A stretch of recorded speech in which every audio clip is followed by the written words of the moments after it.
Cappadocia, một vùng đất kỳ diệu nằm ở miền Trung Thổ Nhĩ Kỳ, là nơi mà thiên nhiên và lịch sử hòa quyện, tạo nên một bức tranh siêu thực.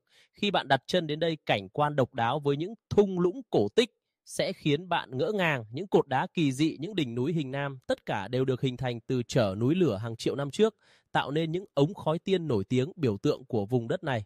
Một trong những trải nghiệm không thể bỏ qua khi đến Cappadocia chính là bẩy trên khinh khí cầu vào lúc bình minh. Hãy tưởng tượng khi ánh mặt trời đầu tiên chiều rồi, hàng trăm khinh khí cầu rực rỡ sắc màu lơ lửng trên bầu trời, tạo nên một khung cảnh huyền diệu không thể nào quên. Từ trên cao, bạn sẽ được ngắm nhìn thung lũng Göreme, thung lũng Eklara hay thung lũng tình yêu, nơi các tảng đá đầy màu sắc và những cái ngôi nhà chạm khắc trong đá từ thời Byzantine hiện ra trước mắt như một bức tranh sống động. Không chỉ có cảnh quan thiên nhiên, Cappadocia còn là nơi lưu giữ di sản văn hóa và lịch sử phong phú. Những thành phố ngầm như Derinkuyu và Kaymakli từng là nơi trú ẩn của người dân trong thời kỳ chiến tranh, mang đến cho bạn cái nhìn sâu sắc về quá khứ huy hoàng của vùng đất này.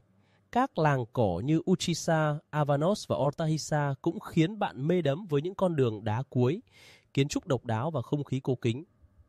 Dù bạn đến để bay trên khinh khí cầu, khám phá các hang động cổ xưa, hay chỉ đơn giản là tận hưởng bầu không khí yên bình, Cappadocia chắc chắn sẽ khiến bạn say đắm bởi vẻ đẹp độc nhất vô nhị và quyến rũ khó cưỡng của nó.